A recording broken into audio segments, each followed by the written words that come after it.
सुंदरवन के जंगल में बंटी अपने माता पिता के साथ रहता था। उसके माता पिता एक दिन उसकी शादी के पास वाले जंगल में टुनटुनी को देखने गए। जी हमें तो टुनटुनी बहुत पसंद है। हम जल्द से जल्द इसे अपनी घर की बहू बनाना चाहते हैं। तभी उनकी खिड़की से एक भूतिया चिड़िया की आत्मा झांक रही होती है। किसी का ससुराल नहीं बचेगा, मैं सबको मार डालूंगी। बंटी के परिवार के जाने के बाद टुनटुनी की माँ उसके पिता के पास घबराती हुई आती है। मुझे तो बड़ी घबराहट हो रही है जी। आपको तो पता है ना कि क्या अनहोनी हो सकती है हमारी बेटी के साथ। शुभ शुभ बोलो। तुम तो जानती हो कि हमारे जंगल में पक्षी रिश्ता करने में क्यों कतराते हैं। बड़ी मुश्किल से ये रिश्ता मिला है। क्या हमें उन्हें सच बता देना चाहिए? बिल्कुल नहीं। याद नहीं, जब जब हमने सच कहा है टुनटुनी का रिश्ता टूट जाता है। भूतिया चिड़िया की आत्मा फिर से खिड़की पर आती है और उन तीनों को देख रही होती है और अचानक से बिजली कड़कने लगती है और वो तीनों डर जाते हैं। टुनटुनी और बंटी की शादी हो जाती है। टुनटुनी डोली में बैठी होती है और 4 लोग उसे उठाए होते हैं। पीछे बंटी का परिवार होता है। कितना अच्छा ससुराल मिला है मुझे, अब तो जिंदगी भर राज करूंगी। अब वक्त आ गया है एक और ससुराल को तबाह करने का।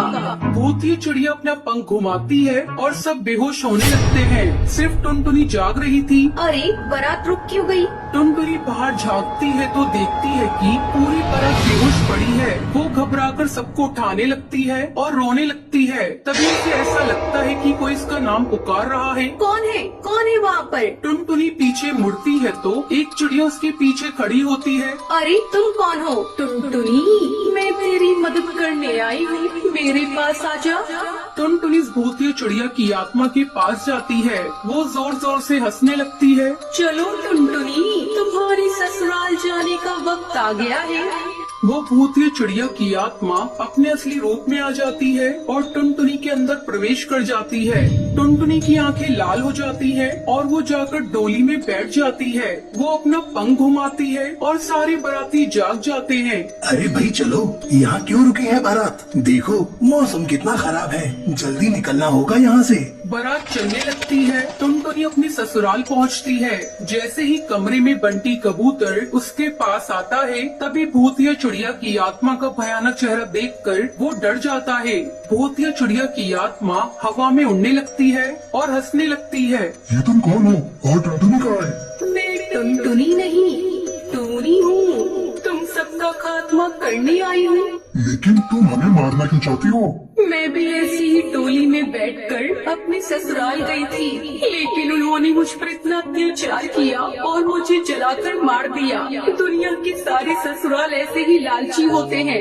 बंटी भागने लगता है और भूतिया टूनी चिड़िया की आत्मा उसका पीछा करने लगती है। बंटी कमरे के बाहर भागता है। तभी उसके माता पिता भी हॉल में आ जाते हैं। क्या हुआ बेटा? चिल्लाने की आवाज क्यों आ रही है? बहू कहाँ है बेटा? तभी भूतिया टूनी चिड़िया की आत्मा हंसते हुए हॉल में आ जाती है। वो तीनों भागने लगते हैं। भूतिया टूनी चिड़िया की आत्मा बंटी का गला दबाने लगती है। पहले तुम्हारी बारी है दूल्हे राजा।